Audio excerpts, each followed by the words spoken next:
Okay, we've spent a good deal of focus today, August 9th, 2008, planet Earth.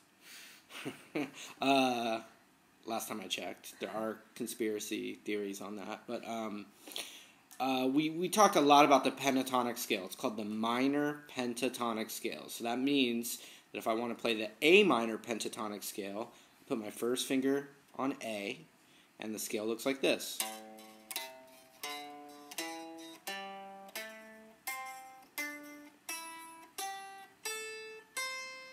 Down.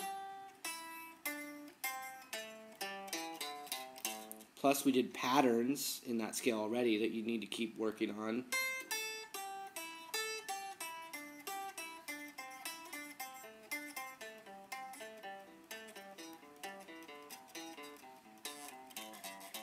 Something like that. There's groups of 3 too.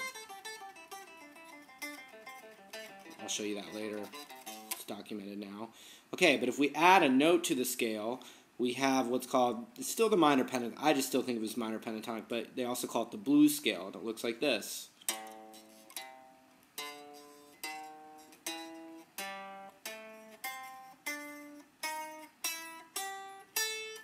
And so that extra note that we added, right there and right there, they don't really sound good when they're just laid on. They're really meant to be passing tones, which means going into that note or down to that note, okay?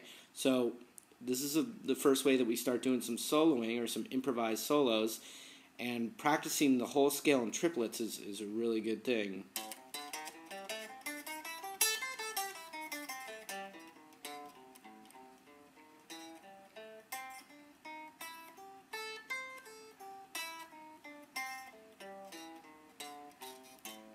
Okay? And then I had a couple of licks, okay? And I'm going to just show you these on here so you can remember them in the future. One, I just covered the top 2 strings here, and I'm picking up here, sliding in, but I'm never picking and sliding down, because this right here is passing into it.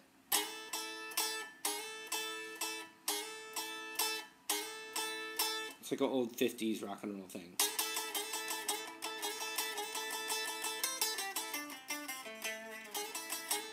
But with that same idea, cover those 2, and I'm going to use my ring finger and middle finger together to bend the G string up as I'm holding this there. So it goes like this. And notice I'm letting go of the bend so you don't hear it come back down. And you specifically asked what song it was, and I said something along the lines of every song almost. It's just one of those standard licks. Good to have though, right?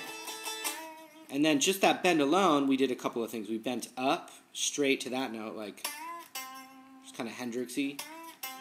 But then also bent it, came back down in that. And then we also had this one to that next string, which is the root again. So here are the 3 bends.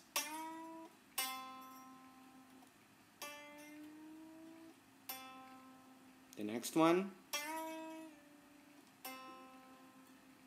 and then this one. Okay? Okay. The last thing, we're going to get our first jazz song that we're going to learn. You're going to learn the melody, you're going to learn the chords, and then we're also going to do a solo with it, which you can use the pentatonic that we were using already in combination with the major scale shape that you know, all those shapes, okay? But here are the chords. The first chord is A minor. Now, they actually you can play A minor 7. And in jazz music, the difference between A minor and A minor 7, there's an extra color, an extra tone in there, okay? So the first chord of Autumn Leaves is A minor 7 for 1 measure. It's just A minor with the ring finger off. The next chord for a measure, D7. Okay? The next chord is called G major 7, okay? Now you could just play a G chord, but to make it sound jazzier, you'd play what's called a G major 7, and here's how you do it. Take your middle finger, we're going to put it right there on the 3rd fret on the B string. Then, let's see, first finger right there. okay, on the root, which is G. Then we need our pinky right there and our ring finger right there. So it's this, and then our first finger right there. Notice the middle finger and the first finger are on the same fret, not to be confused with a C minor chord. It's not that. This is scooted back, and that's like that. The A string is just muted by my first finger. Okay, so here's what we have so far. A minor 7, D7, G major 7. It's something you're going to have to work on. Okay? Then we're going to play C major 7. Okay? That has a root on the A string. C is right there on the A string. It looks like this. Pinky right there. First finger's right there. Okay? Ring finger is right there. You know, so pinky's there. Ring finger's there. And the middle finger's right there. So it looks like a little triangle, a little D7 looking triangle. And then that. But it's a bar chord. It sounds like this. It's also known as the fairy princess chord. Okay, so here's what we have. A minor 7, D7, G major 7, C major 7. Okay, then we have a chord called F sharp minor 7 flat 5.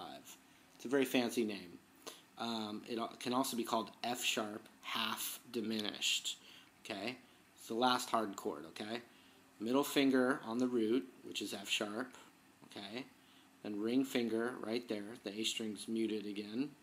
Pinky right next to it. Okay, and then first finger right there on the first fret. So all together, that, and that, and it sounds like this. It's kind of a dark chord, but then you go to B7. Played a B7 before? Yeah, it's like... Yeah, that's it. Okay, so B7, and then E minor.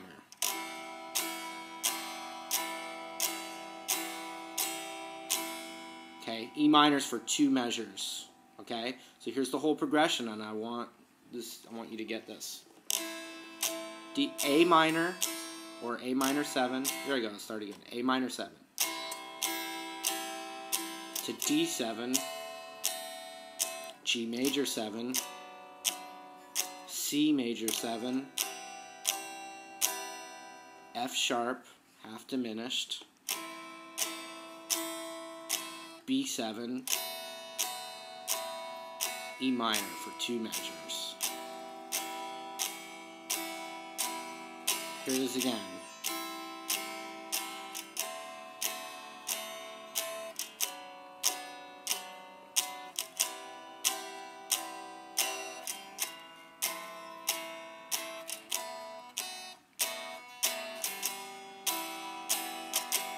One more time, a little faster.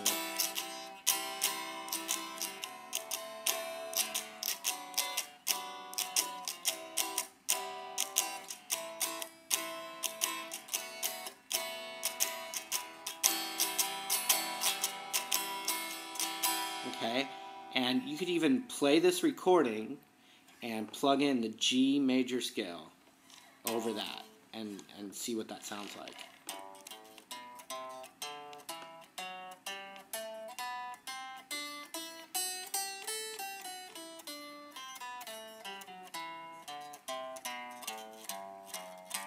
And then even really cool, another cool thing you can do, another scale to practice, would be the double dot root right there, the minor pentatonic scale, the E minor pentatonic scale. Even with the blues notes too. Okay? All of those things.